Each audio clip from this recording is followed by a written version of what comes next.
Hola, Ojàgbára gada, ayélujára, ọ̀nà ti la àárín odò rèé kọjá, ẹ̀rù òbodò, odò ti ṣàn, ẹ̀kún omi ṣàn títí ó já sí àárín ọ̀nà.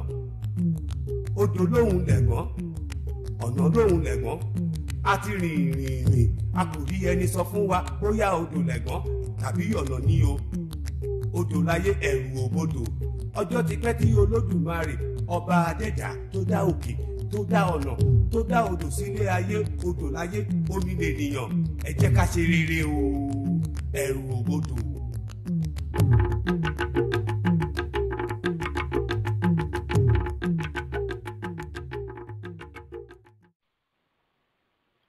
Okay, so welcome to another edition of the Abibitumi Casa discussion series, and we're honored to have Dr. Chukwunyere Kamalu join us for part 2 of his discussion of his book entitled Person, Divinity, and Nature. Last session we went into a little bit of the part 1, talks about the person in African thought.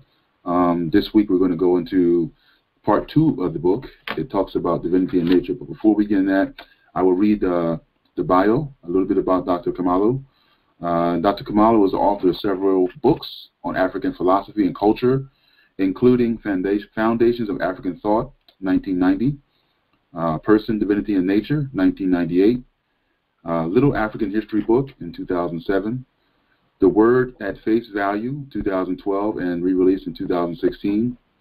Chukwunyere has taught at the University of Reading, Black Studies and Social Psychology, and the University of the Arts, London, African Philosophy. Chukwunyere is trained research earth scientist and a civil engineer, currently acting since 2012 in a voluntary role of chair of the Society of African Earth Scientists. It's very interesting. He also works in professional capacity as a financial accountant for the past 20 years and as a math and science tutor in African supplementary school since 2014. So with that said, welcome, Dr. Kamalu, back to Abibitumi Casa. Thank you. Greetings, everybody. So, Dr. Kamalu, I'd like to give you the opportunity to open up in whatever way you see fit in terms of a libation statement or just a general statement. We like to welcome the spirit, the power of the ancestors with us. So I'll allow you to do that on your own. In the name of our ancestors, as we have arrived at our convention safely, so may we return safely to our various destinations. Okay. And in all the deliberations and considerations that we are to make today, may we have the guidance of our ancestors for a successful outcome. Yeah. I share that. So thank you. So what I wanted to do, Dr. Kamalu, we had a very engaging conversation in our first discussion, and towards the end of the discussion, we had a question that was raised, and it led to a pretty in-depth conversation. And unfortunately, time was not permitted to go deeper into it. But what I wanted to do was open up this session and allow you to address that question. And the question essentially came from Dr. Hambone from the Institute of African Studies and the University of Ghana.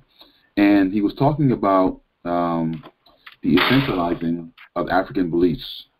So I wanted to give you a chance to kind of address that in the beginning of this session, if you would. Yeah, thanks for that opportunity.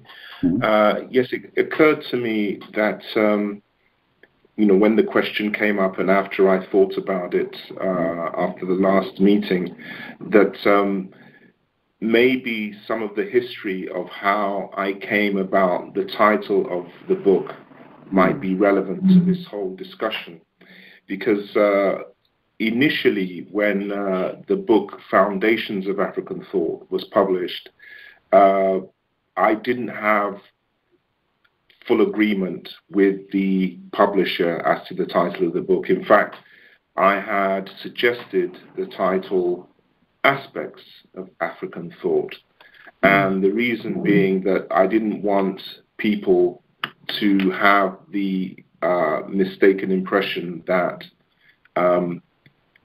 there was a uniform, monolithic African worldview which was adhered to by every diverse ethnic group on the continent.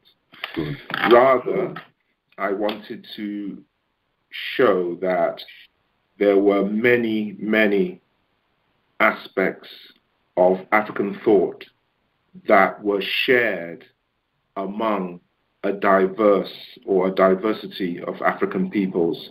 So there is a subtle difference.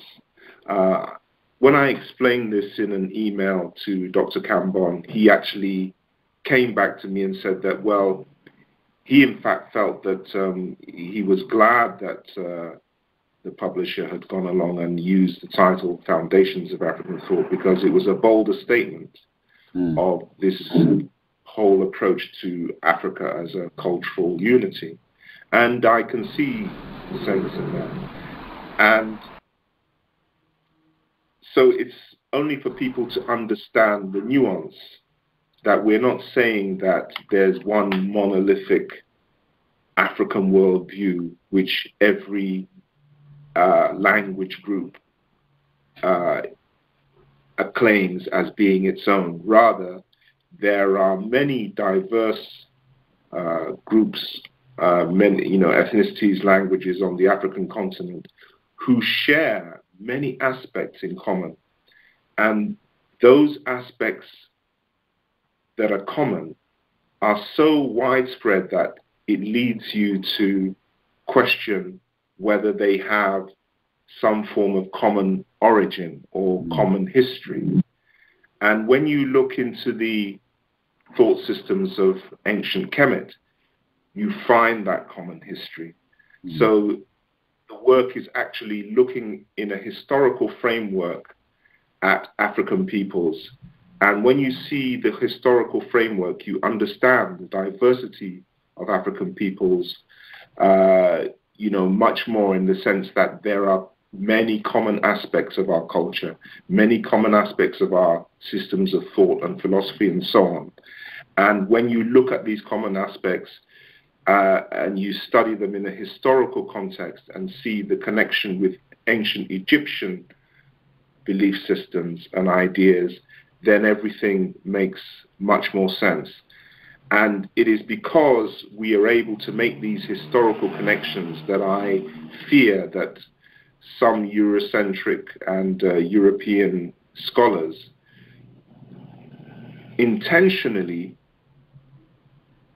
diversify the idea of African to the extreme, precisely because they want to make a disconnection, whilst other people doing it perhaps unintentionally still do a lot of disservice, in the sense that these connections are not made, and they are very important to be made for these ideas and the context in which they are developed to make sense.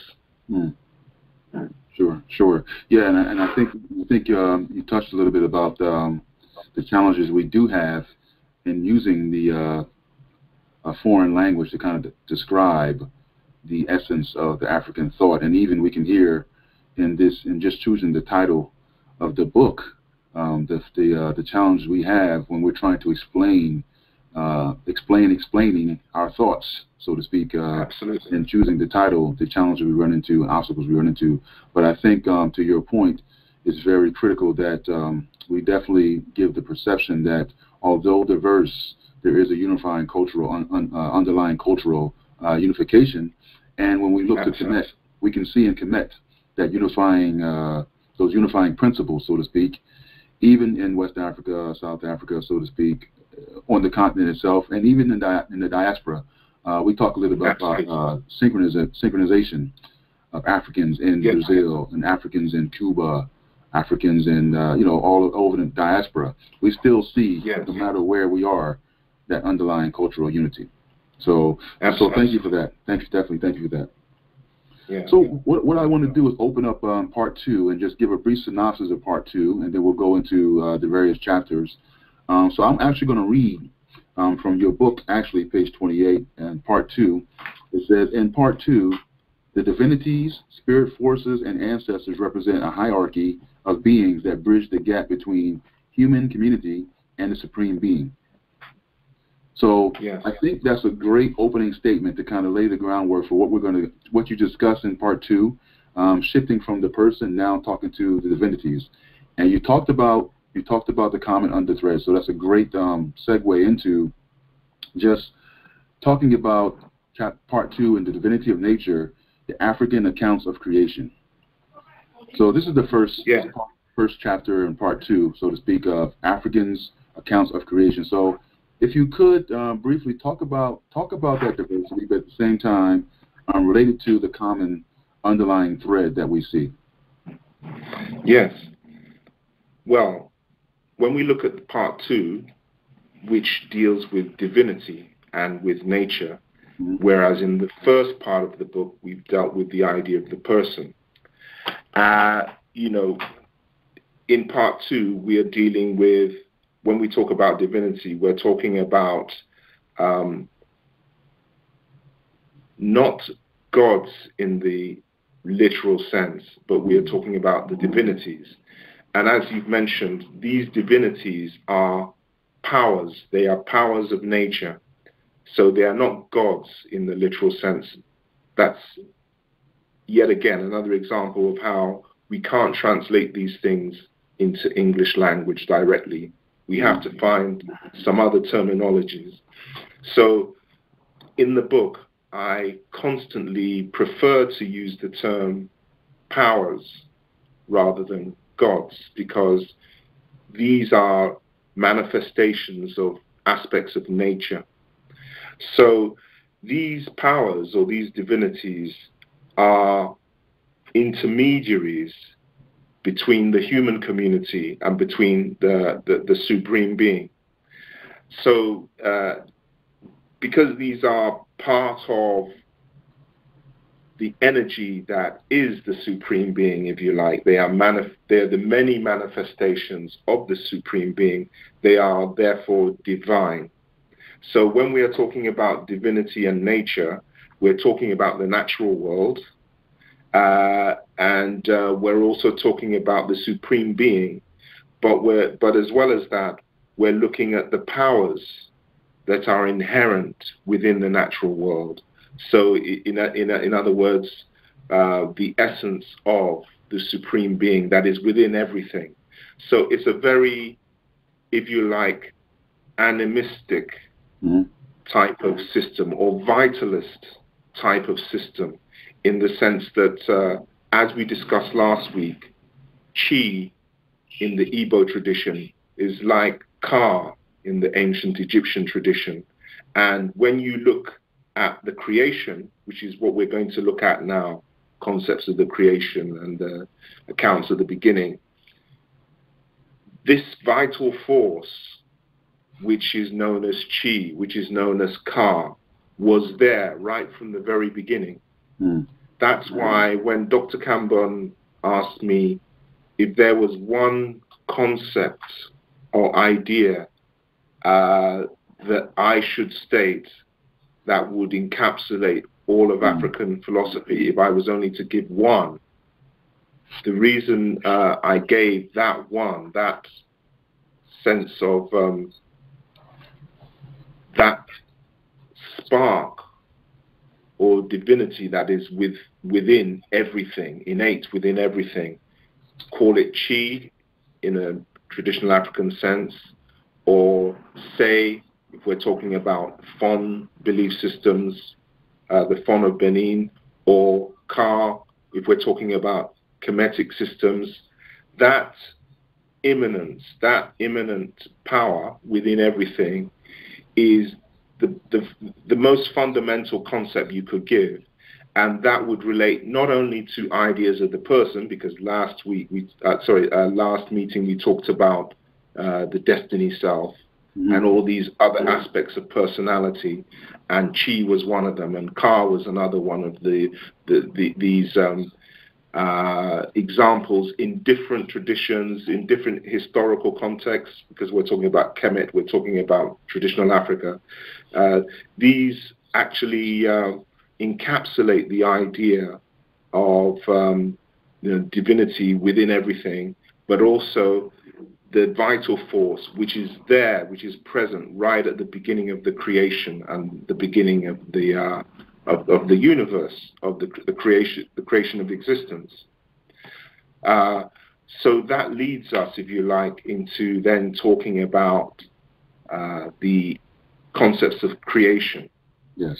And of course, when you're looking at concepts of creation in the African context, in the book Person, Divinity and Nature, we've looked at it at Africa as, again, as a cultural unity historically and geographically. Mm. And we have given examples of accounts of the creation in different parts of the continent. Sure. And in different times in African history.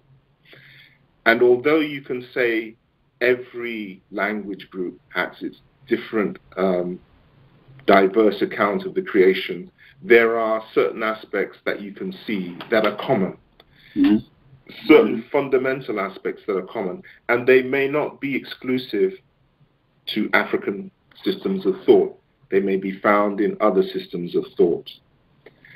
So the idea that the world, the creation, emerged from some type of primeval water or morass, or some type of primeval pre-matter, is how I can describe it, is something which is very, very widespread in Africa, but it's also to be found outside of Africa. If you look at Melanesia and Polynesia, their myths of creation also talk of a primeval inundation or primeval water or primeval morass.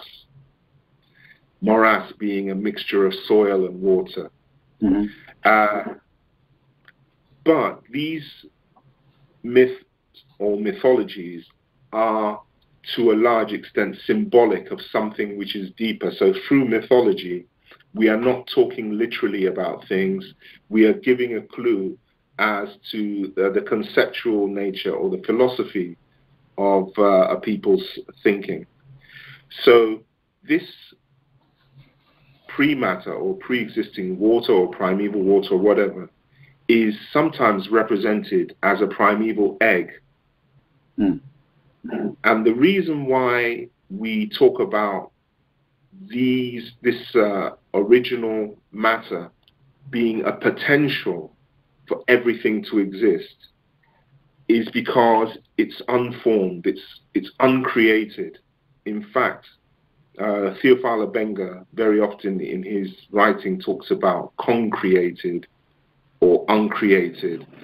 In other words, he's saying that everything came into existence at once. So by that, I think he means concreated. But these are quite subtle differences. But nevertheless, there is a potential for everything to exist. And when you talk about potential, the egg is a symbol of potentiality. Mm. Can people see that? That the egg is something which is in embryonic form. So life, the universe, is in embryonic form in the egg. So the egg, whether we're talking of the dogon egg or the Kemetic ancient Egyptian egg or the egg that we find in other traditional African belief systems like the people from Cameroon, Fali people from Cameroon, or other traditions, this egg is a symbol of potentiality. And the different images that are used of water and so on, again, are still extending this symbolic notion of potentiality or of the universe to be in embryonic form. So these are aspects that are common, and they need to be noted. So that's what we do in Foundations of African Thought. We look at the various creation mythologies, but one of the things that we note, there are what we call common elements. Mm-hmm. So I, in fact, wrote a chapter on common elements of African creation mythologies or African creation accounts. So so this notion of potentiality or water, primeval water, is there very commonly. Another very common element is the notion of the 4 original ancestors or the 4 original elements. And we notice this whether we're looking at Kemetic philosophy or whether we're looking at Dogon, whether we're looking at Igbo, whether we're looking at the Kuba of Democratic Republic of Congo, formerly Zaire, and so on. There are these 4 elements, and they are earth, fire, water, and air. And when you look at the ancient Egyptian texts going back to, say, the Shabaka texts, which are 750 BC, you'll find ample evidence of these 4 elements. And they are also discussed in the context of the 4 primeval elements or 4 primeval ancestors. And these are sometimes represented as, or very often represented as, 8 primeval ancestors. That's because we are talking of 4 male and female pairs. Within the Dogon cosmology, again, they occur 8. And again, they refer to 4 male and female pairs. Within the Igbo cosmology, there are 4 original ancestors. And you do get a sense that the logic that follows of the concept of opposites that you always see, male and female, earth and sky, the invisible world and the visible world, all of these opposites, this logic, this logical pattern, you don't always see sometimes, but you can attribute it, the fact that you don't always see those patterns, sometimes to the encroachment of Christianity. And so if you look at an Igbo example where you have the primeval mother and the primeval father are very comparable, if you like, to the primeval mother and the primeval father of ancient Kemetic philosophy, where you have Ta-Nun and Ta-Nunet. And this primeval pair emerge from the primeval waters on a primeval anthill or termite hill. In ancient Igbo philosophy, this primeval anthill or earth mound is supporting the primeval mother and father, Eri and Namako. So there are these parallels, and you can find them. I've given you one example of comparing Igbo and ancient Kemetic, but you could also look at the Dogon and the Dogon egg. And the Dogon egg is sometimes represented symbolically as a primeval anthill. So you see all these things that they may not be exactly matching every feature of the mythology that is told from place to place. But what you do is that you find that there are elements that are common. And then when you look back to ancient Kemet is like the key that matches everything together, that makes everything interlock. Without ancient Kemet, you could just as well see African mythologies and African accounts and philosophies as being very disparate and disunited. You'll see these elements that are common, but without Kemet, you won't actually understand that they have a common source. The whole question of source is important, because if you have people or peoples who live in disparate parts of Africa geographically, separated by thousands of miles sometimes, and yet they have similar belief systems, or they have similar elements of their belief systems, or they have similar mythologies or similar folk tales, as I've given examples of in the book in many instances, you have to then ask yourself the question, how come people in Zulu people and people from Ghana and people from Nigeria and people even from Kenya will have a myth that is virtually identical, and yet they are so geographically diverse, geographically separated from another. You have to assume that if they have these things in common, they must have received them from a common source. Sure. Otherwise, you would then, the alternative hypothesis would have to be that they occurred sporadically in these places, completely by accident and without, which would be an incredible coincidence, because you have to explain how the same tale virtually has cropped up in about 5 different or 6 different places, geographically dispersed, and yet be unrelated to each other, which to me is actually is virtually impossible. So the logical thing is for you to say that there is a connection, and that when you look at Africa historically as a cultural unity, you then see Kemet, and you see Kemet as being the source, or the derivative from which these ideas came. And I think it's part of the. This is definitely part of the challenge or the attack, the intentional attack on Kemet itself, because of what you just said. The unifying factor that Kemet has, not only for the cosmology but for everything, is this is the core. Absolutely. And let me add as well to that. Yeah, let me add as well to that I'm glad that you've mentioned this attack, which is ongoing currently now as we speak. That there are people, but you very often find that the challenges that come to us will not come linguistically, will not come culturally, relating to belief systems and other things.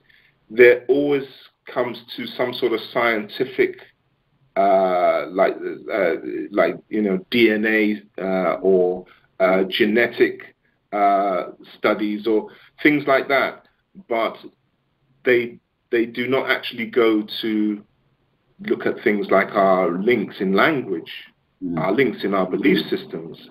There is no European belief system which holds the same ideas of personality that are shared between traditional African people and Kemetic peoples, and many other instances you can give of belief systems. If you take, for instance, a simple concept or a very profound concept like the concept of Ma'at, which again is related to the whole creation, because I remember in our last meeting, the question was raised about the hieroglyph which represents Ma'at, which this hieroglyph, which is often represented as a pedestal, and this pedestal is quite related to what we've been talking about. We've been talking about Ptah, which is, the primeval mother and father, Ta-Nun and Ta-Nunet. And Ta is supported by this pedestal. And in the whole scheme of the creation, there is reference to the creation through the concept of will. I created the foundation by my own will. I had no place on which to stand, so that within this primeval water, within this primeval void, if you like, there's no foundation, no place to stand. But the Creator had to create this foundation by their own will, by their own thought.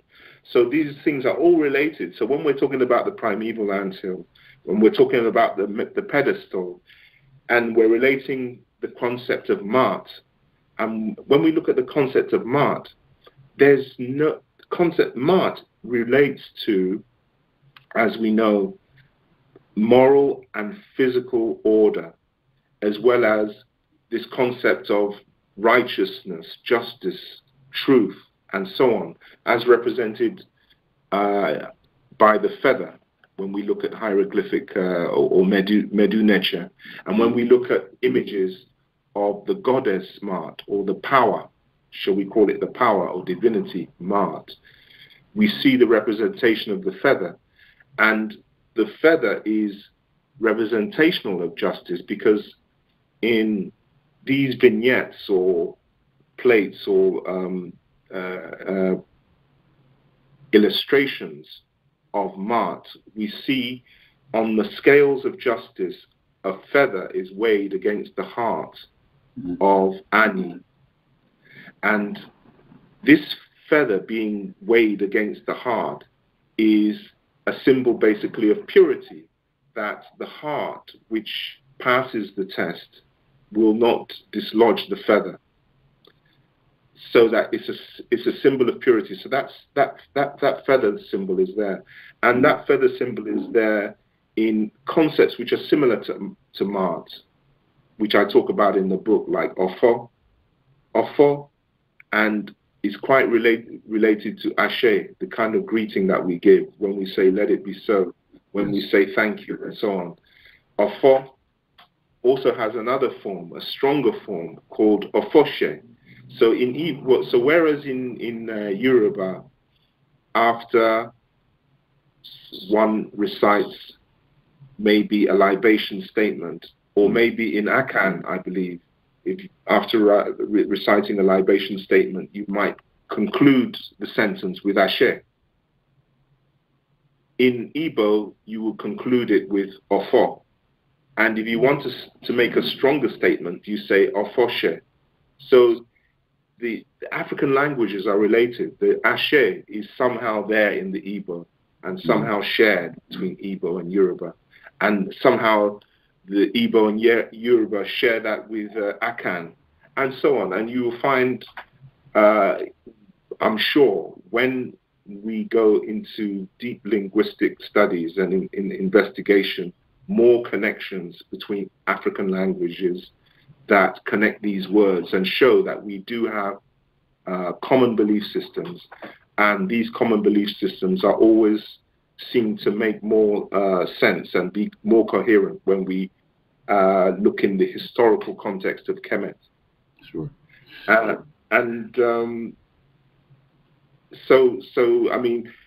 So I've talked about Mat quite extensively, but there's no conception like Mat. There's no conception of a moral order that is also a physical order in a European language, to my knowledge. There's absolutely nothing like that. The Greeks had nothing like that. For the Greeks, it was a totally foreign idea, this concept of Mat. If you read Bertrand Russell's History of Western Philosophy, and you look at the the Greek and the Roman ideas of justice, or the Roman idea of justice, he will talk about it as being peculiar, because it's quite plain that they have been exposed to some of the notions of justice of the Africans, of the Kemet people, because they have colonized those people. So through that, they have inherited notions of justice which philosophically are quite alien to Western philosophy. So that's what I say. There's nothing like Ma'at or Mat in European philosophy, in European conceptions or understandings of the world. There's no conception where a moral order and a physical order are part of the same conception and can be encapsulated in that one word or concept, as we do with Mat. Sure. I think it's critical too. I mean, if you watch, there's a lecture that Dr. Theophilo Benga does, and he talks about the word philosophy itself, and how it was a foreign word in their own language. He reads firsthand writings of Socrates and Plato in their books, and they talk about how that very word philosophy is foreign to Greek understanding. Absolutely. And then he goes into Sophos and Seba. He talks about Seba and how Seba was something that was known. You learn that in African traditions, and in particular in Kemet. So what I want to do is see if anyone has any questions. We got some great information. If you have any questions, what you can do is type your questions in and I'll relay them. Or, you know what, better yet, I will try to go into question and answer mode.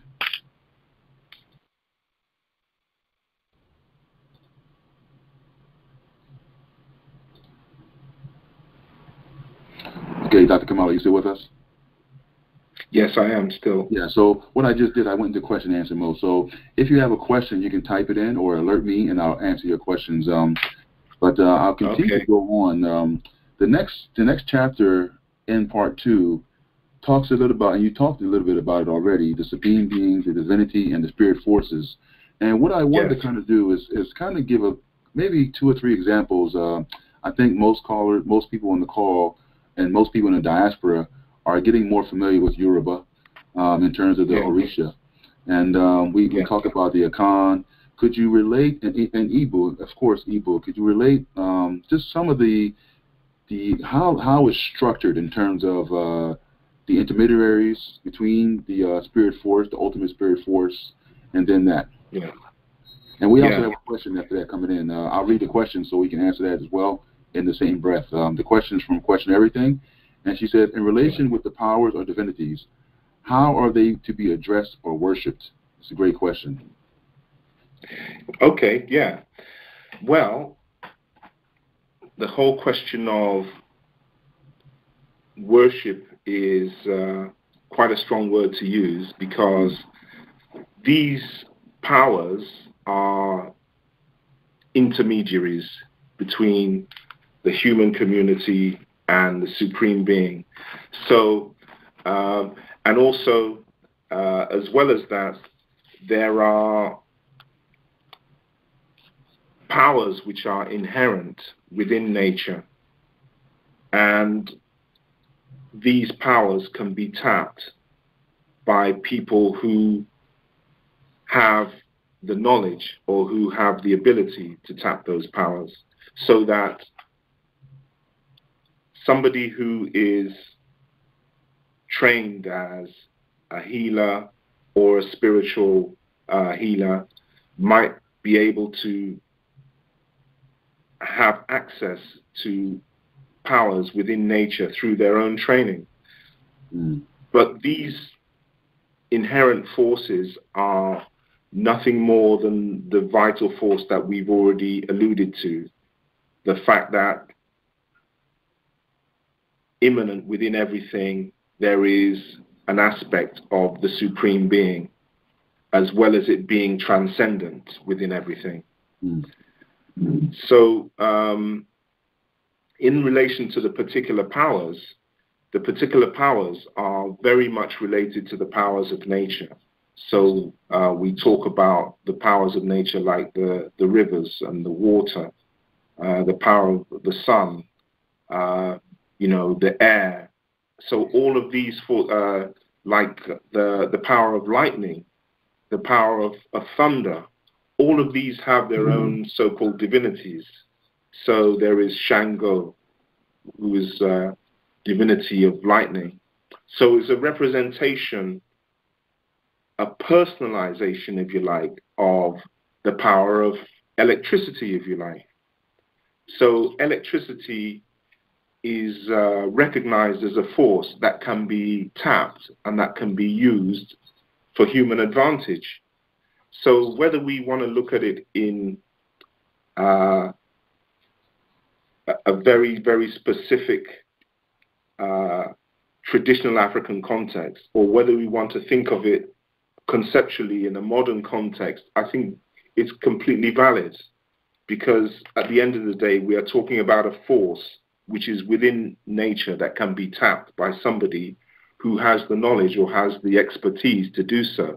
There's no difference, to my mind, in the conception of a person who is trained traditionally to bring about healing because they know of the powers of certain herbs or certain healing components that exist in certain plants and so on, than somebody who is an electrician or an engineer who knows how to extract the power from the earth or the earth's elements, like electricity, through putting all of these things together in the right combination, so I see them as equivalent, and I see the logic as the same. And I also see that in the modern era, we have to think of our own African worldview in a context that's relevant in the world that we live in, and that's how I would explain it to somebody who would like to see it in a concrete sense. So, you know, to give the example of these powers, these divinities, you can think about them as concepts that we see in everyday life. So Shango, in Yoruba culture, for instance, represents the lightning bolt. Kamalu, which is my own name, in Igbo culture, represents the power of lightning. And both of them refer to electricity. So it's quite you know, that's a kind of a plain example, which I think everybody would grasp.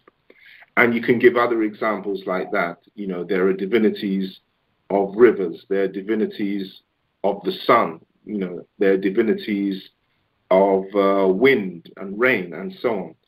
So that's how personally I see divinity, as in that way. Although, I mean, other people may see it quite differently. Mm. Would you say that the word worship, and again we have the challenge of the language, right? But would you say reverence of the spirit power that's within that particular object? For example, the river. I think there's a kind of respect for the powers of nature.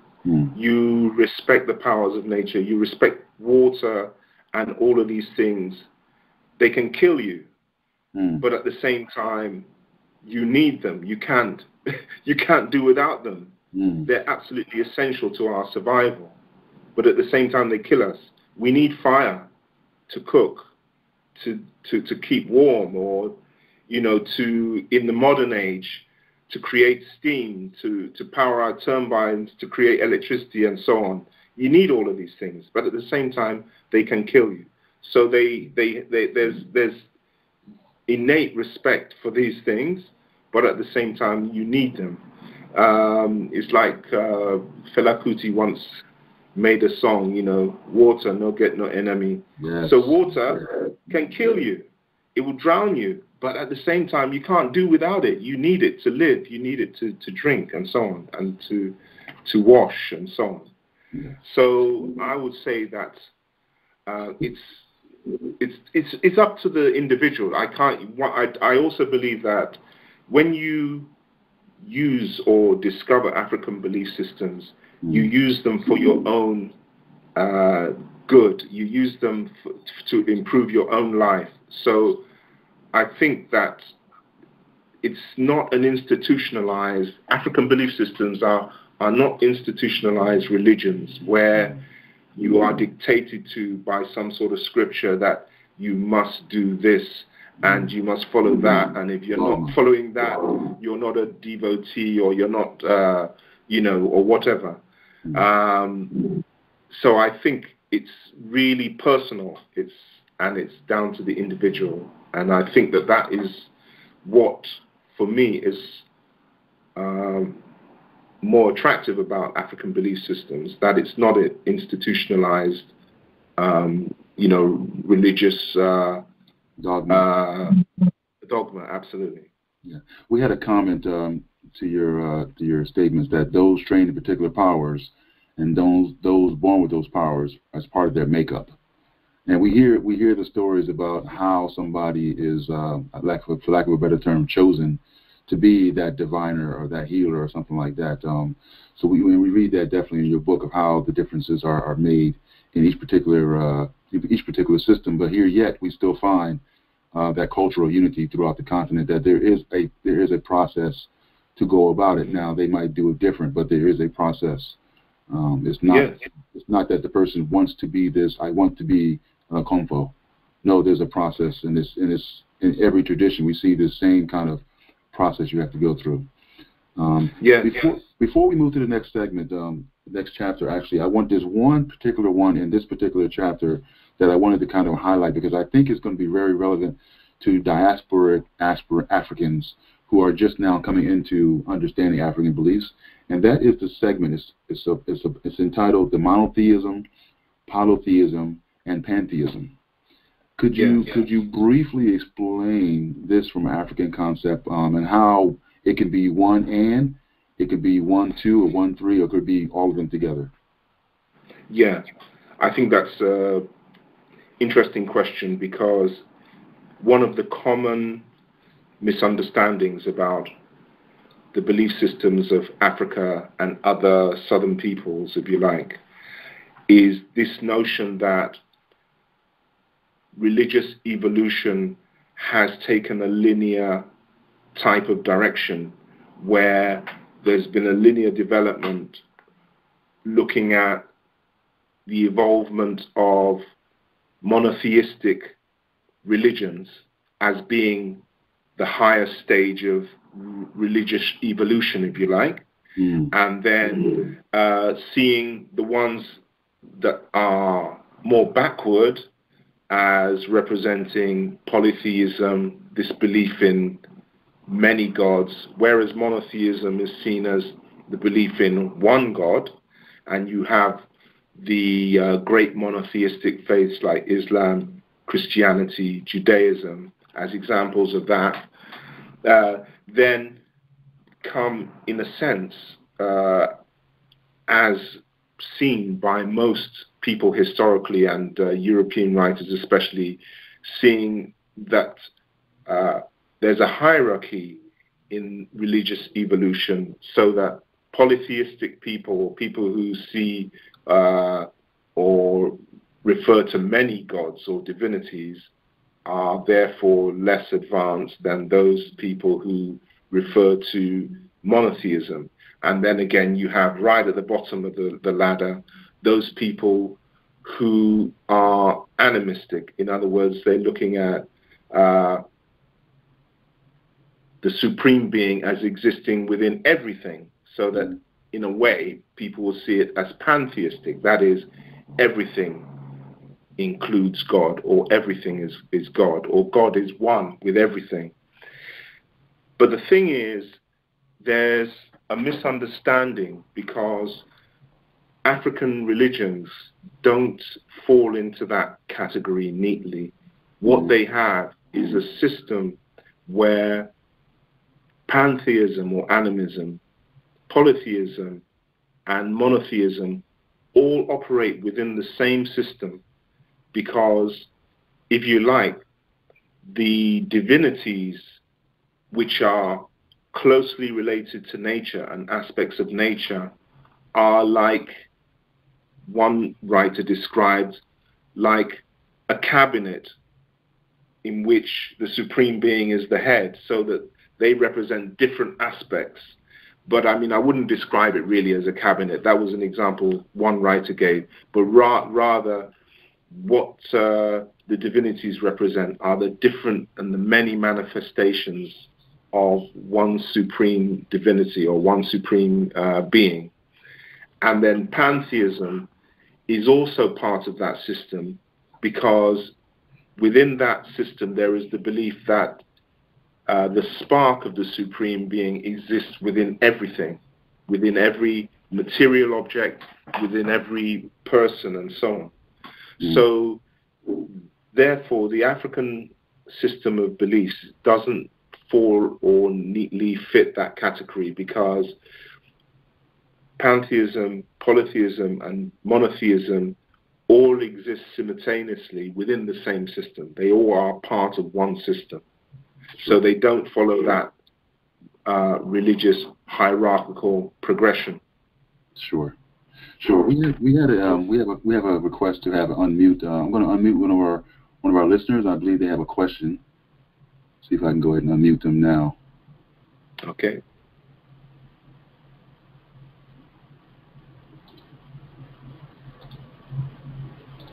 I'm trying to unmute.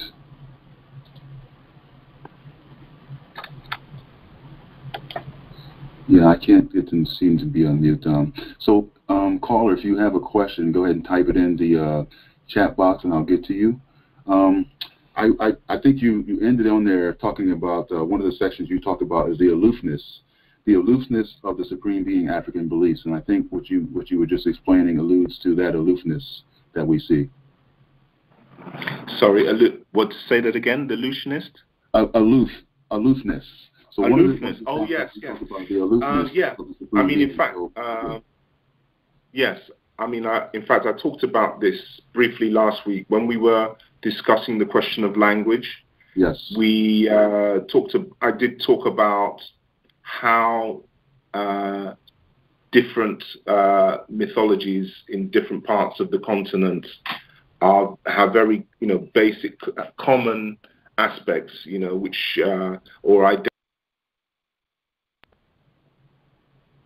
Hello? Yes, I'm here.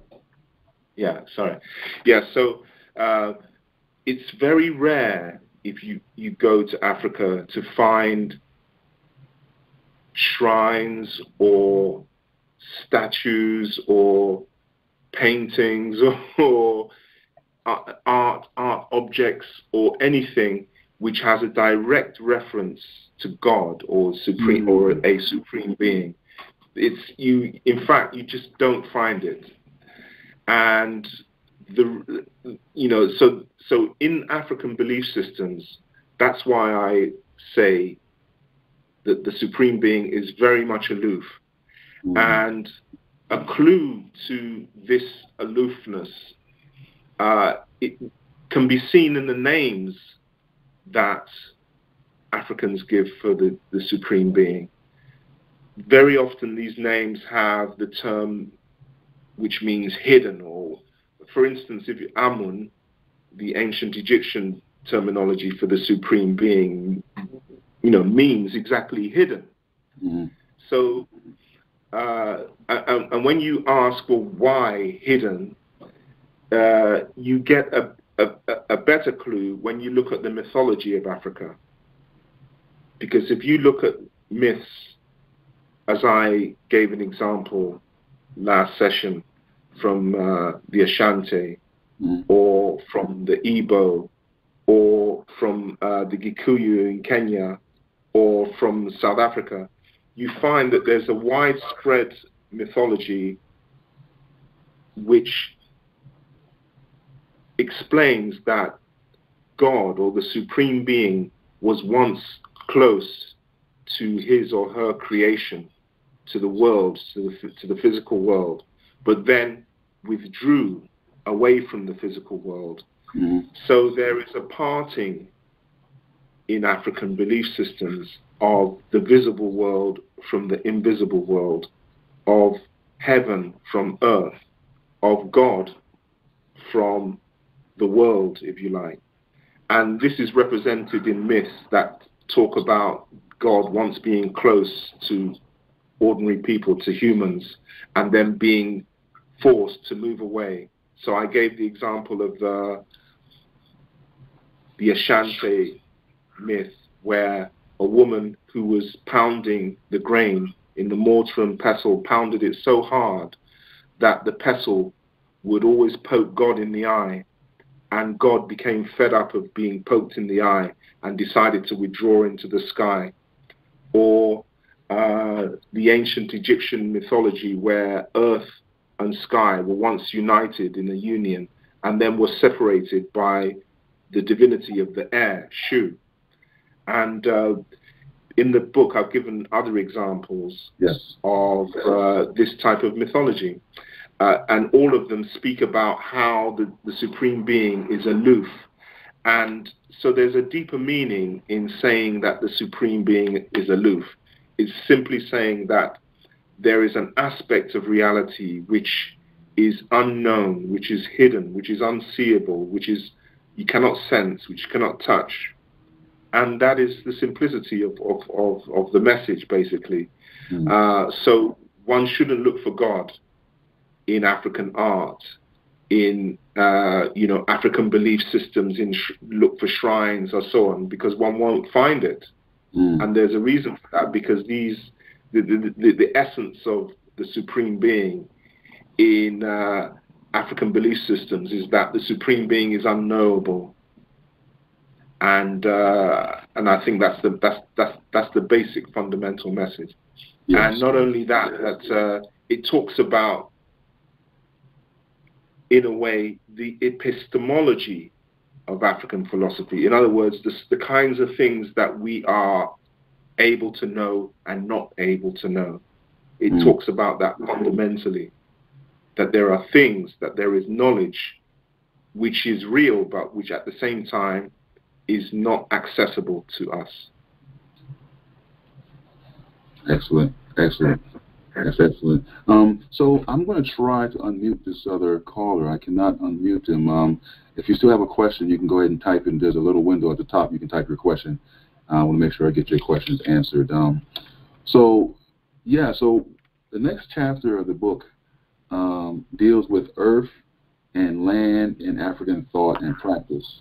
And I think what we've been talking about so far in terms of libation, especially libation, there was a presentation done by Dr. Hambone. He was interviewed by another brother on Zo TV. I don't know if you saw that. And they talked about the whole notion of what libation actually is. It's called the opening, for lack of a better term, opening the way. And, you know, we understand libations to mean one thing, but there's a deeper meaning when it comes to just the earth and the land. And we see the libations poured in Kemet. We see the libations poured in Africa, all over throughout Africa. And just that one concept of libation, you can get a deep understanding of just what the relationship that humans have to the spirit forces you talk about and to the earth itself through water or whatever, you know, means you choose to pour libations. But I wanted to talk a little bit about earth and land, and then kind of relate to the ramifications that we see today of us not paying attention to these ancient rituals or even our current rituals and the impact we see on the land today with our swamps being dirty and our land being polluted and all the things that are going on in the world, if you could. Yeah, sure. Thanks for that. Yeah, I can relate all this to the notion that African people have generally of the continuity of existence. When I talk about the continuity of existence, I mean that the human community is seen as being more than just the living who are on this planet. The human community consists of the ancestors who are departed.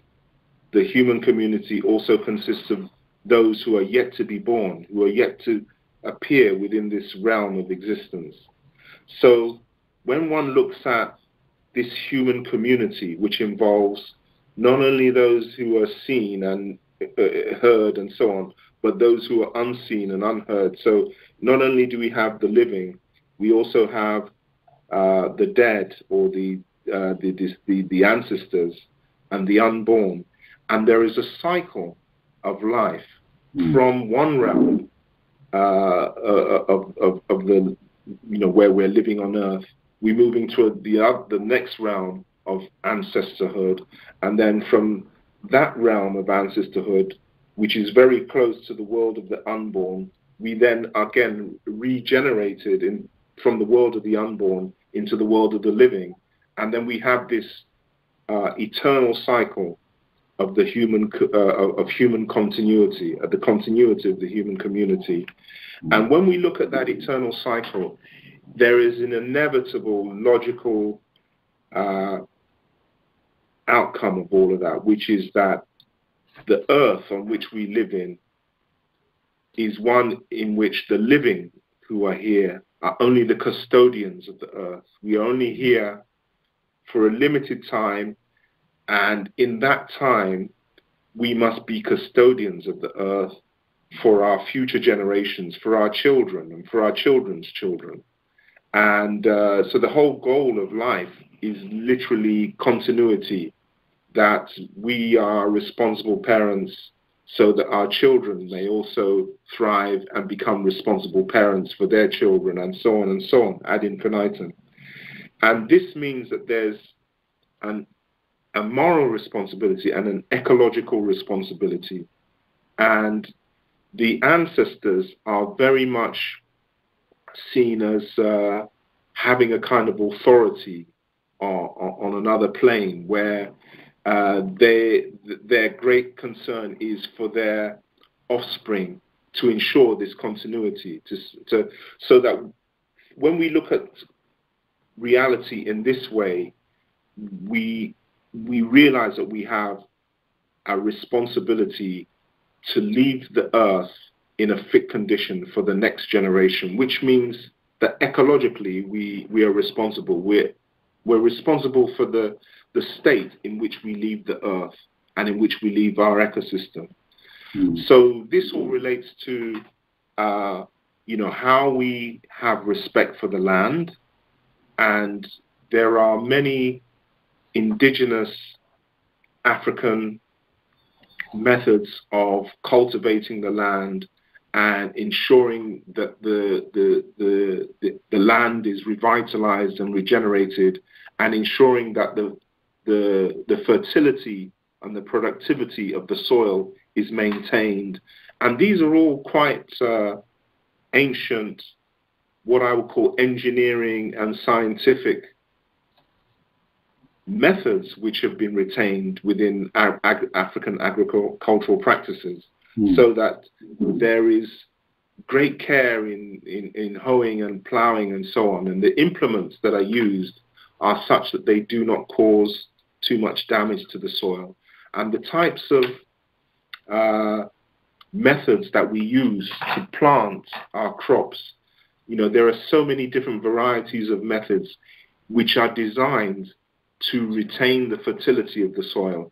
And we retain the fertility of the soil by ensuring that it retains moisture and that it retains nutrients, and that at the same time it's given enough space to revitalize itself and to regenerate itself.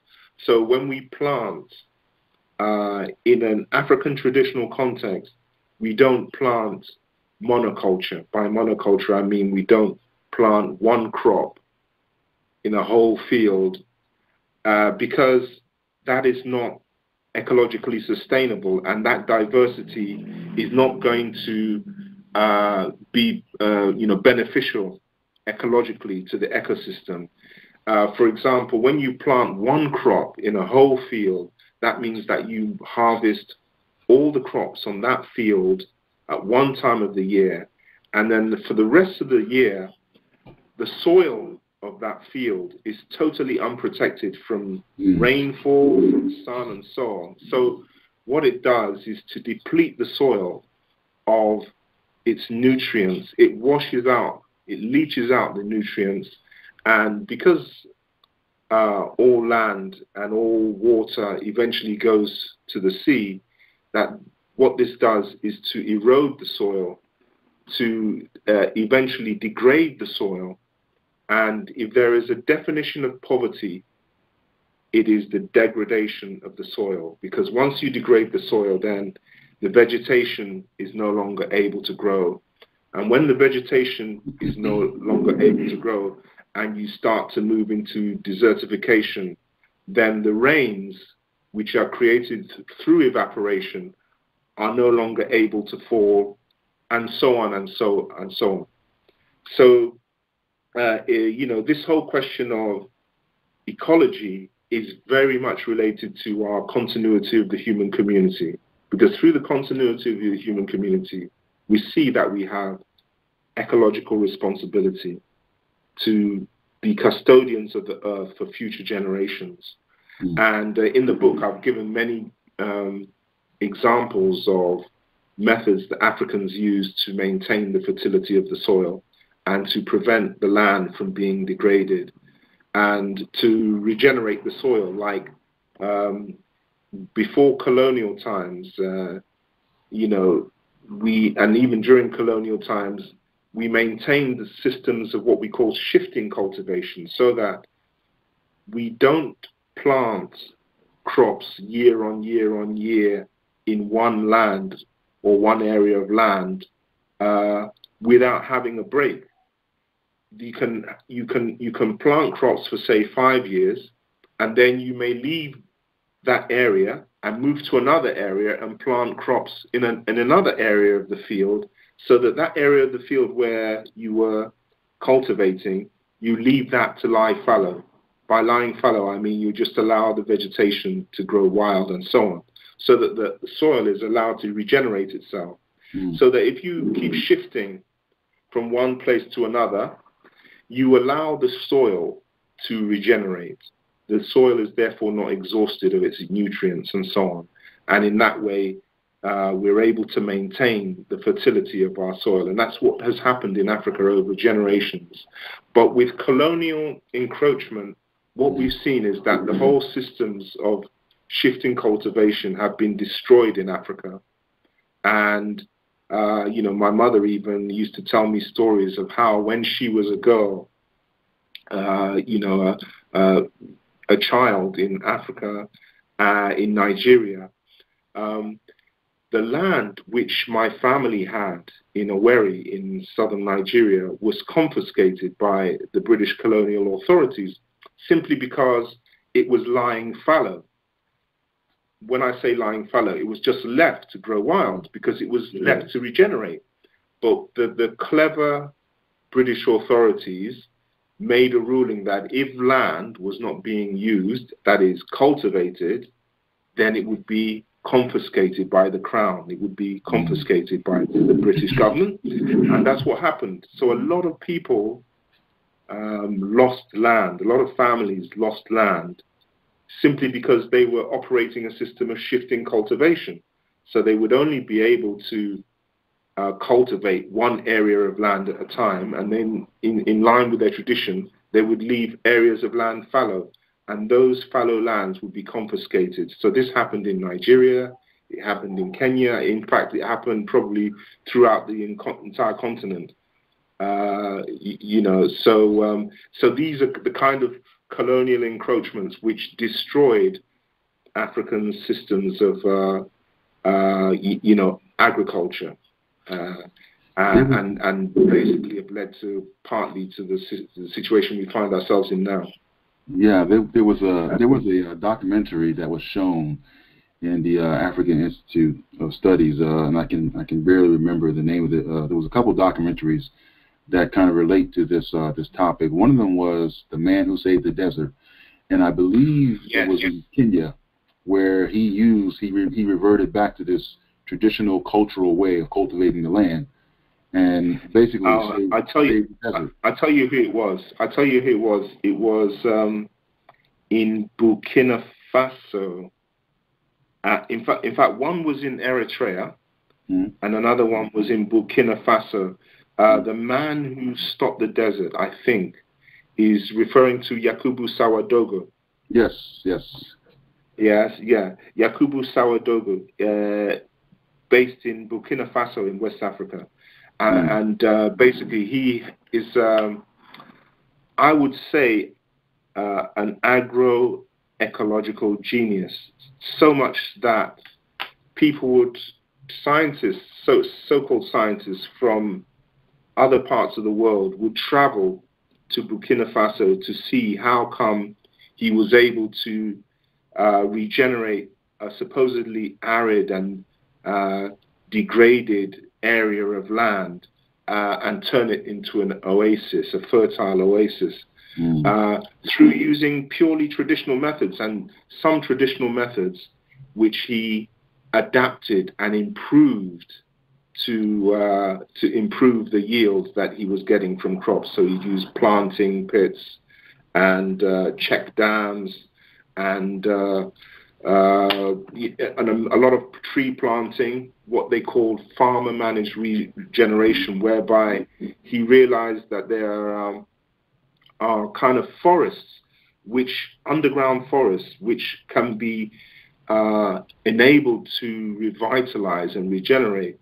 by simply the way that you cut the stems from the young trees, that if you cut the stems of the young trees you know, along the stem and left the top shoots, the top leaves, what happens is that all the energy that was taken up by the plant would go to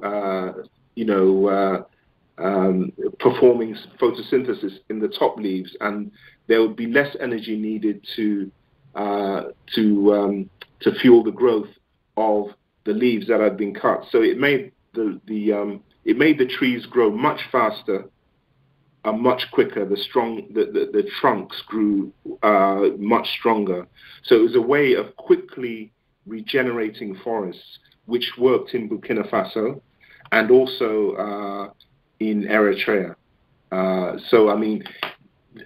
There was another guy called Abahawe in Ethiopia and Eritrea,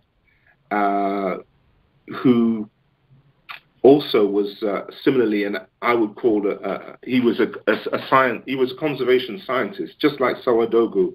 He was basically a scientist, but his knowledge is purely traditional knowledge, in the sense that he knew all these traditional methods, like planting, pit planting, and so on. He knew these ways of retaining the nutrients and the moisture in the soil, and also he also knew the value of planting trees to maintain the integrity of the local ecology, and to maintain the water levels and the water table, and so on.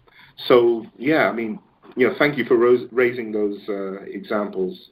But yes, I mean, I'm quite familiar with those examples. Yeah. Well, we had the question come from one of the callers.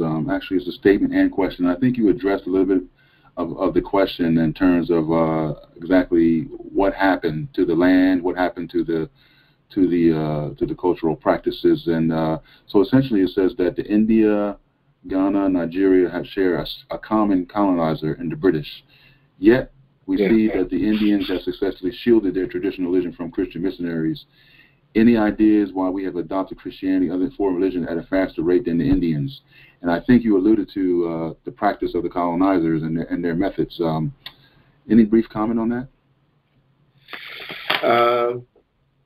Yeah, I mean, that is it's an interesting question. In fact, I've never thought about it, but what is clear within Nigeria and within Ghana and other places, that I can say within Nigeria, the context of Nigeria, there was a willingness to divide and rule, because to divide us would make ruling Nigeria and its resources much easier for the British. And I'm sure that was the case in other places too.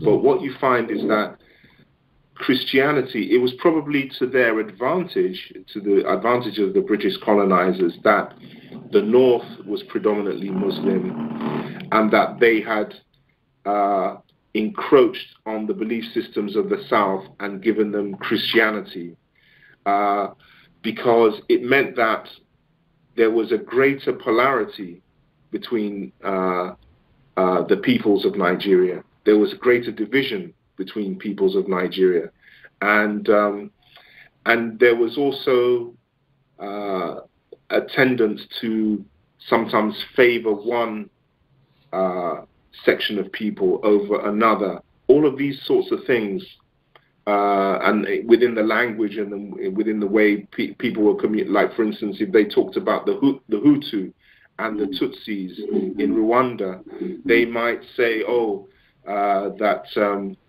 the Tutsis are intelligent and the Hutsis are not as they might make sort of little divisions. And of course, the Tutsis, feeling that they're being bigged up as being intelligent, might want to side with the oppressor because they're seen as favored in somehow.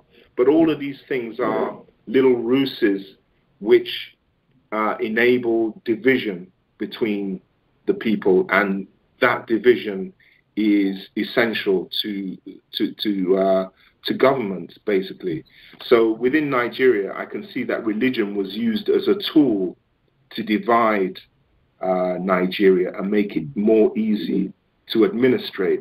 So it was advantageous to have a so-called Christian South and an Islamic North, or Muslim North. Whereas with traditional African belief systems, you find that people still practice elements of their tradition or their traditional African belief, even though they may be Christians, even though they may be Muslims. They may still pour libation and do things like that, which are traditional. But yet, they are still Muslims, they are still Christians. So it was necessary for the British to ensure the conversion of Southerners to Christianity and not to leave people to practice their own belief systems, because that polarization is what definitely helps them in administrating the colonial fiefdom.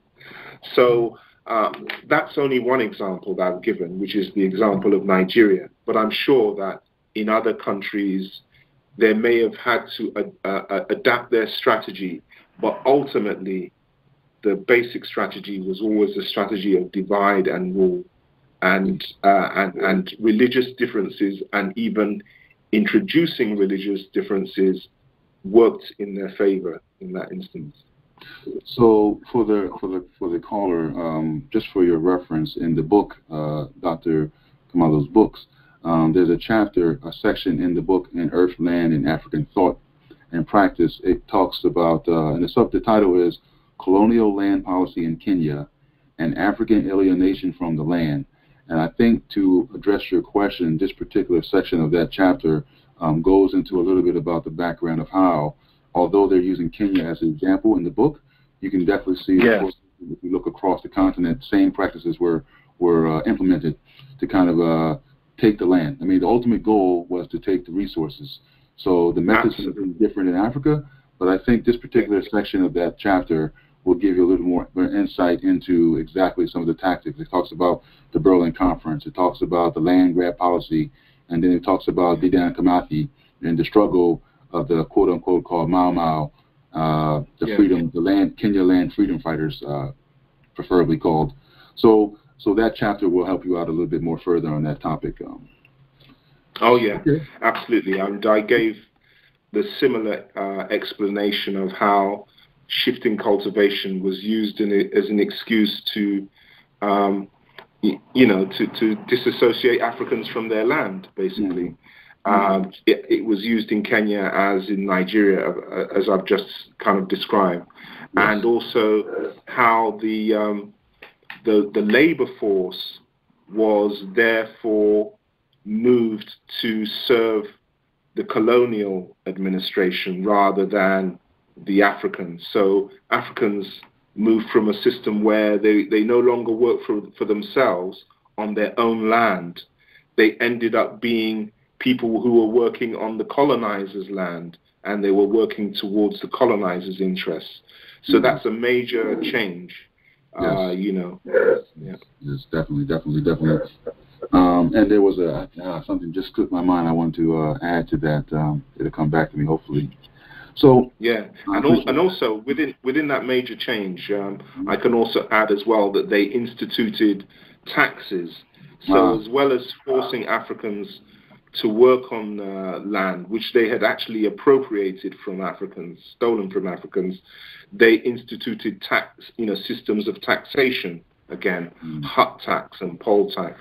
See, so that further kind of locked Africans into this system of basic enslavement, basically, because they wouldn't be able to pay the tax unless they continued to work on the colonizer's land, and this land was appropriated from them.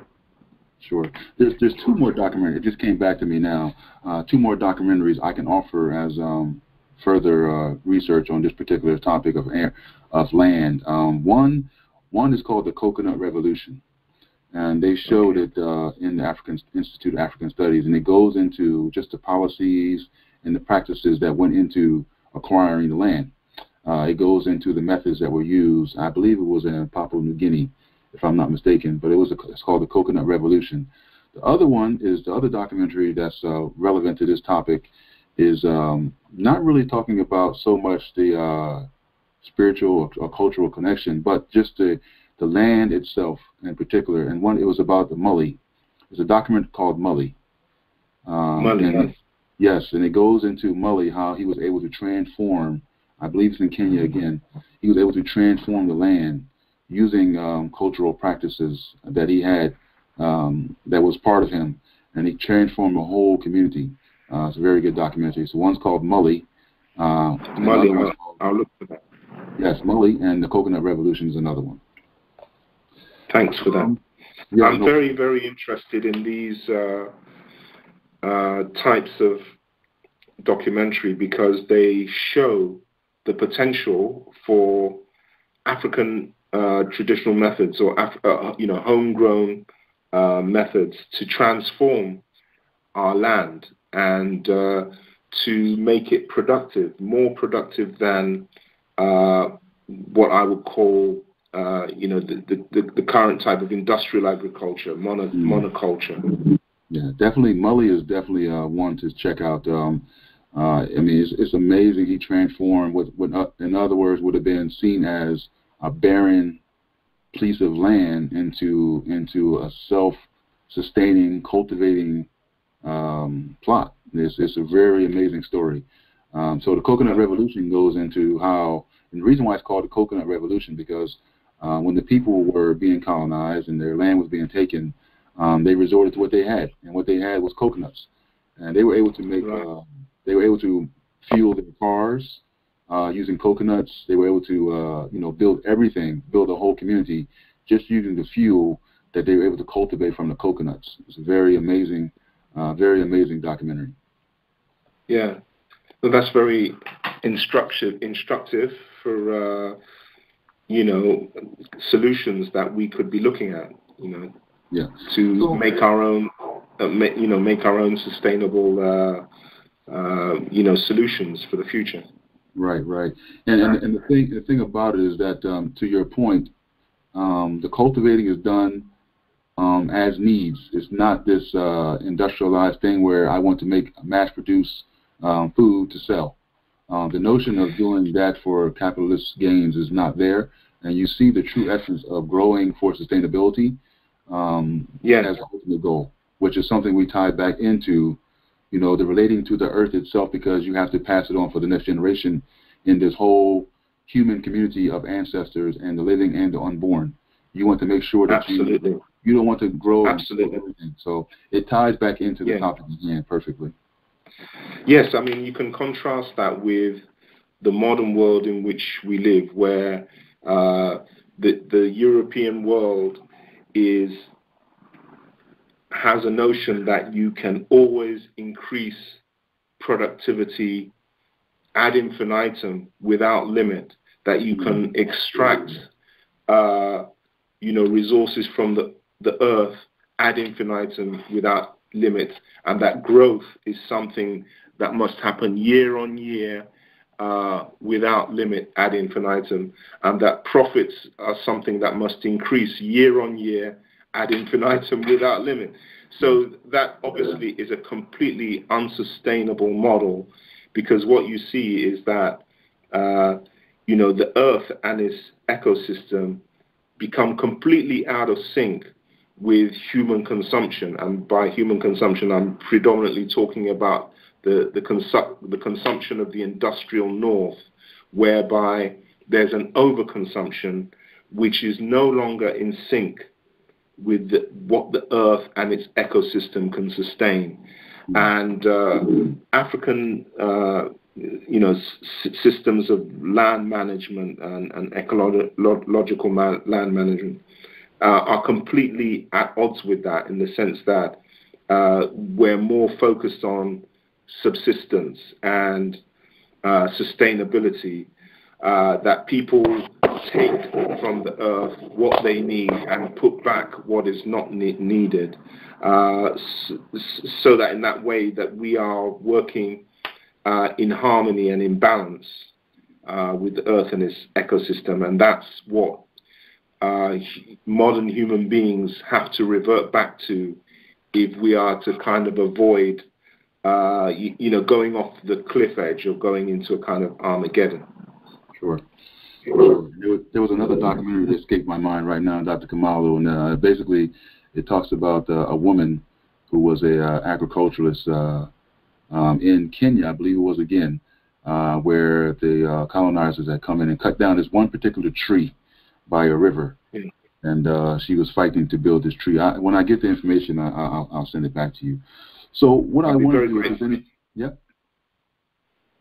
what I want to do is, any more questions? If you have a question, feel free to type it in the chat box up above, and I will make sure your question will get going. It is now 12:30, so what I want to do is kind of wrap up a little bit and then save some time at the end for open discussion. I'll unmute everyone and then allow interaction at the end.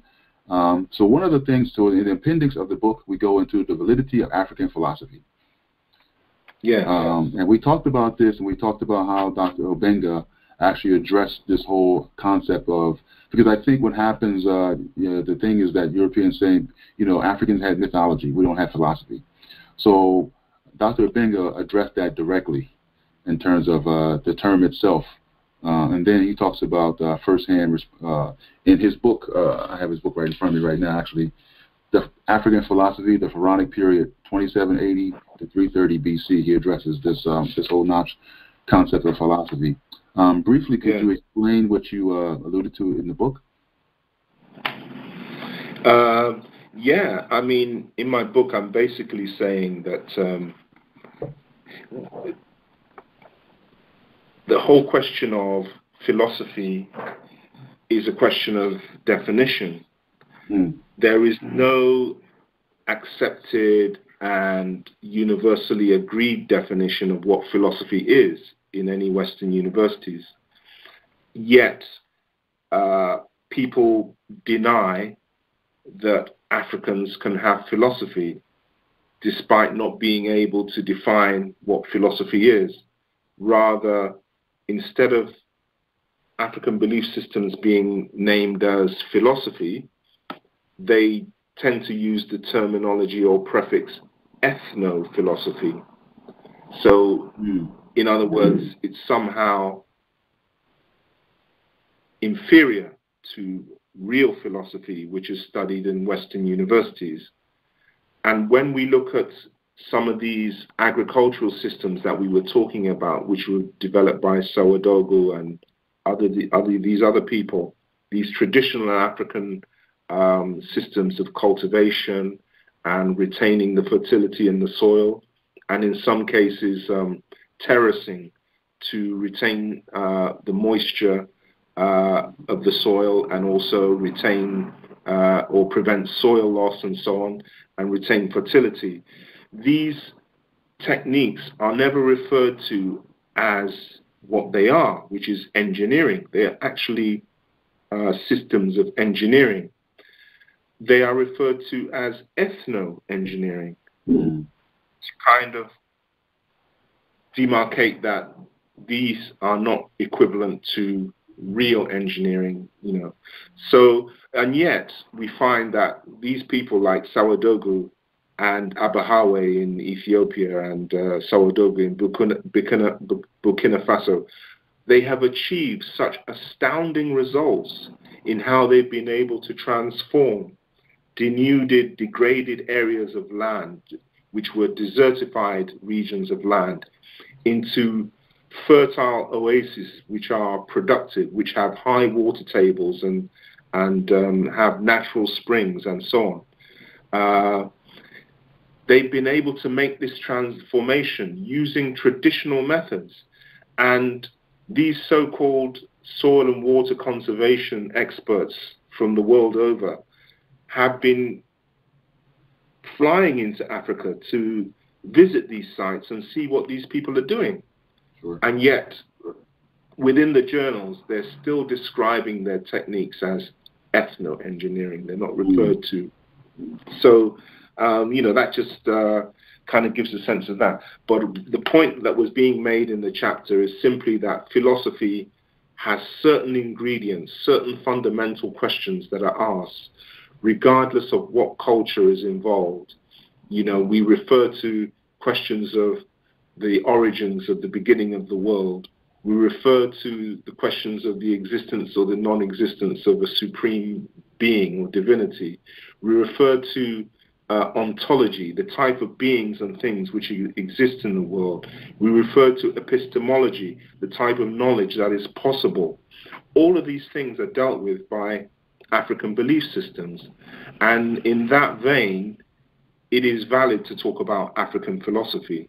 But I put this whole discussion right at the back of the book in an appendix, because there is a tendency in Western academia that whenever a person writes a book about African religions or belief systems or so on, they must first justify why it should be called philosophy, and in fact spend the whole book justifying that it is or is not philosophy, and not deal at all with the actual belief systems themselves. So what I set myself as a task in Person, Divinity and Nature is to bypass this whole discussion of whether African philosophy is philosophy or not, or whether African belief systems constitute philosophy or not, and instead go straight to the actual beliefs themselves and study those and gain the benefit of studying those without being diverted or distracted by this discussion. And of course, I also mentioned that, Obenga himself has dealt with the problem right at the very root by showing that the very word philosophy has its roots in ancient Kemet. Yes. Yes, you also offer a couple more of the discussions around this term and the thoughts. You offer Dankwa in the Akan Doctrine of God. You put some of the critiques, I guess, from the other side by, I can't pronounce the name. Ruka, Ruka, so on, yes. Yeah, so there's a lot of information here about some of the, like you said, the attempts to try to, to put philosophy in a certain way and then kind of own the definition of it and then say everybody else either falls in this definition or outside of it. And if you fall outside of it, you're ethnical. Absolutely. There's a definite school of thought which seems to want to emphasize that what we term philosophy is exclusively studied in Western universities, and anything outside of that is not philosophy. It's ethno-philosophy, not actually real philosophy. Sure. So for those on the call, it's a very good appendix in the book. I actually welcomed this particular subject being in the back of the book because, like you said, you tend to have books like this that come out, and you spend most of the time reading, what is not and trying to defend something. Absolutely. Actually learning the principles first, and then you have a better understanding of, what I learned in the first 2 chapters. That is what we term, for lack of a better term, philosophy. So there's no question about it.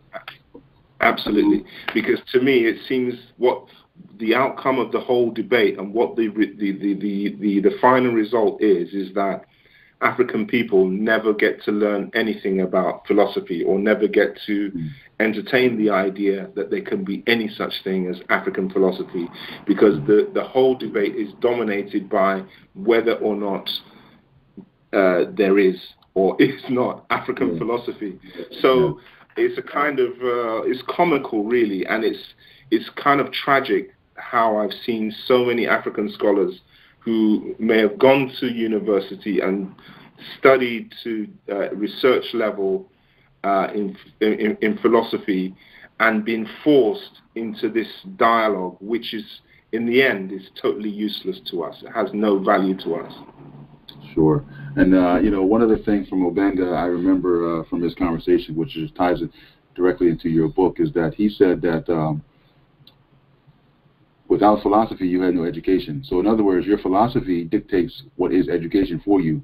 So if the Greeks did not have this term called philosophy as an originating concept in their education system, this means that they had no education. So he really drives it home in terms of, Africa. When we look at Kemet, we had a philosophical approach to what education was. Absolutely. I mean, when he says that, when he makes that statement, which means they had no education, that's not an exaggeration, because when you look at how natural science developed and all of the natural sciences that we know of today, when we look at mathematics and look at who was the first natural scientist, or who was the first philosopher, it is Thales, Thales, and that's widely acknowledged. And we all know that Thales gained his education from studying in Kemetic schools. That is absolutely unassailable, and all of the Western historians acknowledge that. The only thing that they can hide behind is to say that, well,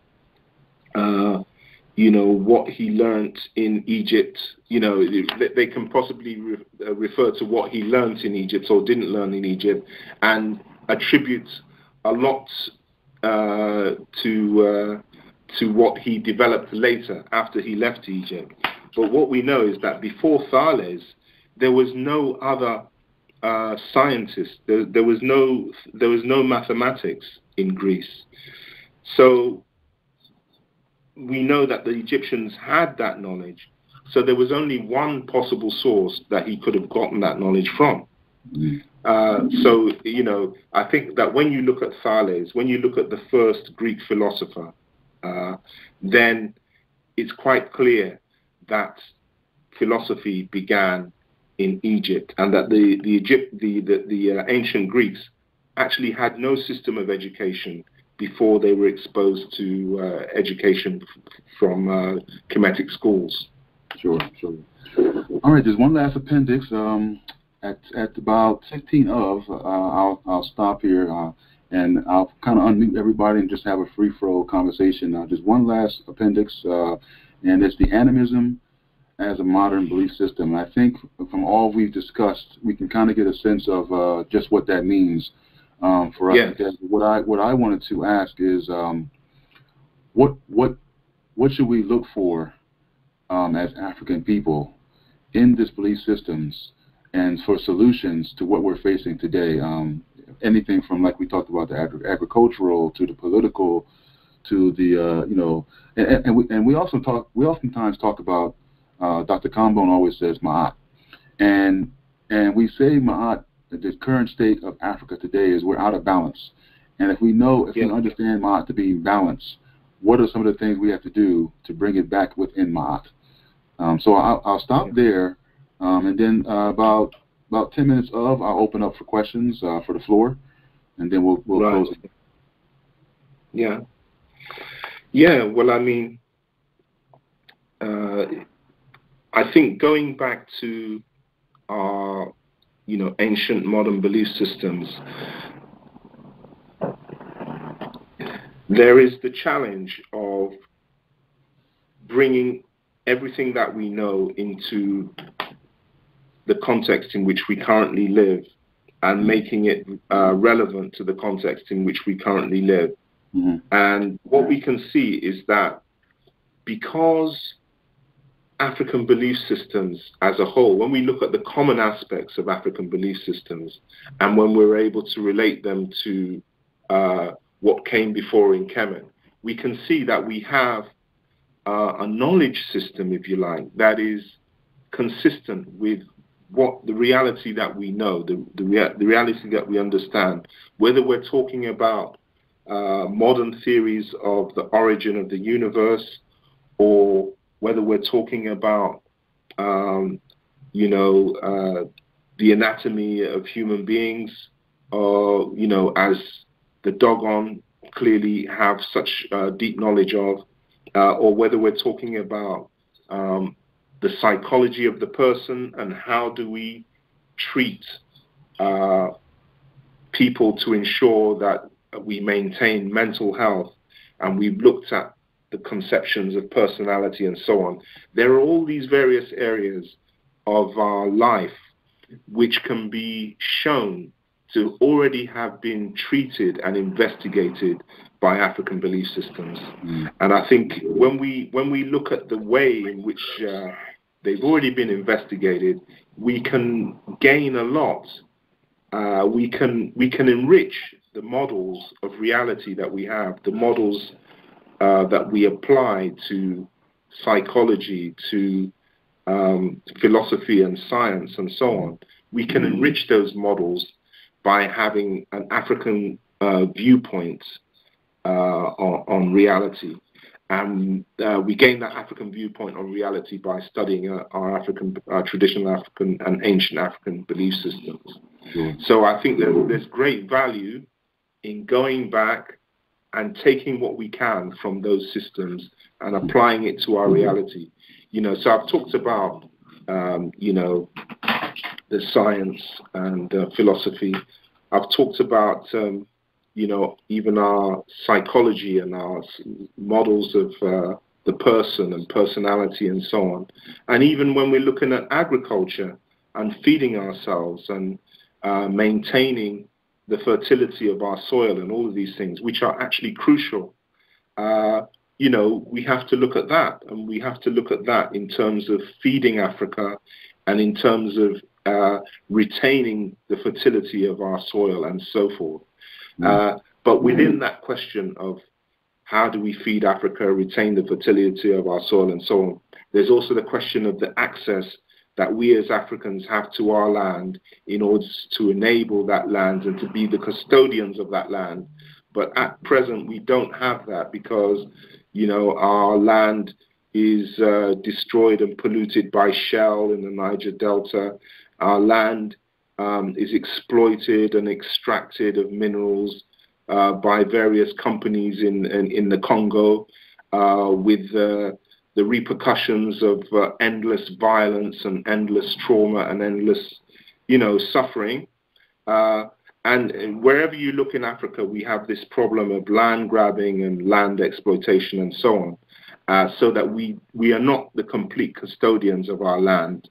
And that is the kind of the sticking point. But we know that when we are the custodians of our land, there are these examples like Yakubu Sawadogu or the woman in Kenya that you mentioned, or these various agro-ecological geniuses or conservation scientists, I would call them, who have used our traditional methods and our traditions and shown that they can be extremely productive and extremely successful in, maintaining the sustainability of our land and of our environment. So these are kind of the examples that we have to look at, because there's a wealth which we can be exploiting in our culture and bringing into the modern era. But of course, there's that question of us not being the full custodians of our land. We're not completely, totally independent, really, politically and so on. We still have, to a large extent, flag independence in most of our countries in Africa. We're still under a neo-colonial system in most of our countries, so that has to change as well. But at the same time, I'm one that believes that whatever we can do, we should get on and do it. So thank you for that. What I'm going to do now is...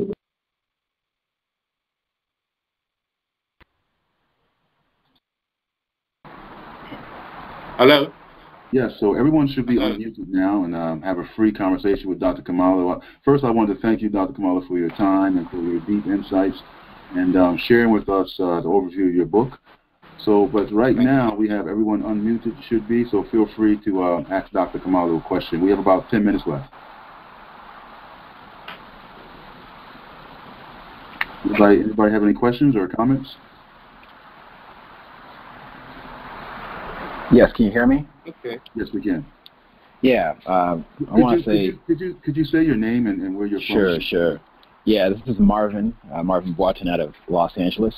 Sure. And I want to say thank you, Dr. Kamalu, for taking your time out of your day to share this wonderful information for us. I enjoyed the book, and it's really opened my eyes to just the commonalities that we have as African people. I do have a question in regards to the future of African spirituality. I noticed that in our traditional systems that it's open source. We freely share information. And in the continent, I'm from Ghana, West Africa, that there are some towns that serve non-Akan divinities. So we have northern gods in some of our Akan towns. Now, what's interesting about that is that we have no problem serving other African divinities. And in technology today, they cherish open source sharing and information. And I was wondering, what is the future of African spirituality? It seems to me that it's the most progressive. You look at these revealed religions, they end at a certain page. You know, Christianity ends at, I don't know, page 1051. The Quran ends at a certain page. But in African spirituality, there really is no beginning and there's no end. And we share information freely. So I'm wondering, what is the future of African spirituality? Yes, I think that's a very interesting question, because the diversity of African spirituality means that there are many different strands. There are people who may adopt something like a Yoruba derivative of African-based religion, like Candomblé, Santeria in South America, and so on. And then, then there are other, strands in West Africa and in Cuba and so on. But I think the underlying thing about all of these belief systems is the fact that they are non-institutional or institutionalized forms of belief system. It's not a text which is followed like a Bible or the Quran, where you must meet in a certain place at the same time of the week within an enclosure and so on. In a sense, as an African, your church is, it has no roof. Your church has no walls. Your church, the floor of your, synagogue is the earth. Do you know what I mean? So, or the floor of your mosque or church is the earth. So your spirituality is with you everywhere. Your spirituality is something that you can practice in a social context, or not in a social context. There's no absolutely prescribed or prescription in the way that African people should express their spirituality. And I think that is very powerful, because it means that it's more open. And that openness is very important, I think, because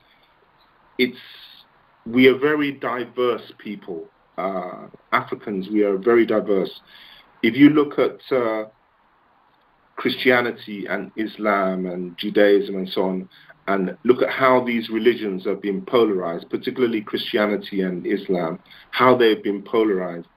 But yet, as I mentioned earlier, you'll find that Africans are still able to revert to their own traditions. If I go to a wedding in an African context, I will find that the elders, even if they are Muslims, even if they are Christians, they will open the event by pouring libation.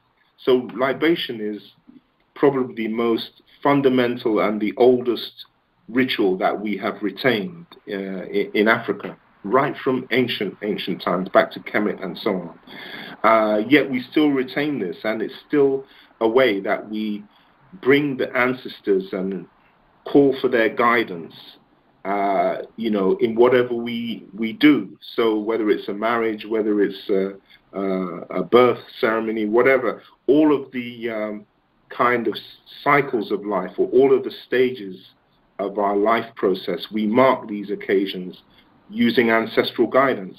So there are these basic elements of African belief systems, whether we're talking about Yoruba traditions or Akan traditions or whatever, which are there. And I think that because African belief systems, our belief systems are not institutionalized, it does mean it is open, and it does mean that there is the door is open also for African people to accept their own belief systems in a way that is harmonious personally and individually. So just as I was saying earlier that I think religion is something which is quite personal, or I might have alluded to that, something which is quite personal, it allows for that to happen. So I think the future of African belief systems is that we don't have to actually chart it. I think as African youth become more and more aware of their religious and their cultural heritage, you find that people will adopt those elements which are useful to them. And I think that is the most important thing, that people find things which are useful to them, which are empowering to them in their own personal lives within our own belief systems. And I think that that's the best that I think that we can hope for. And I think that that's what's already happening. Thank you. Thank you. All right, so any other questions that we have? I see we have a couple more callers on the line. If you have a question, your mic should be open.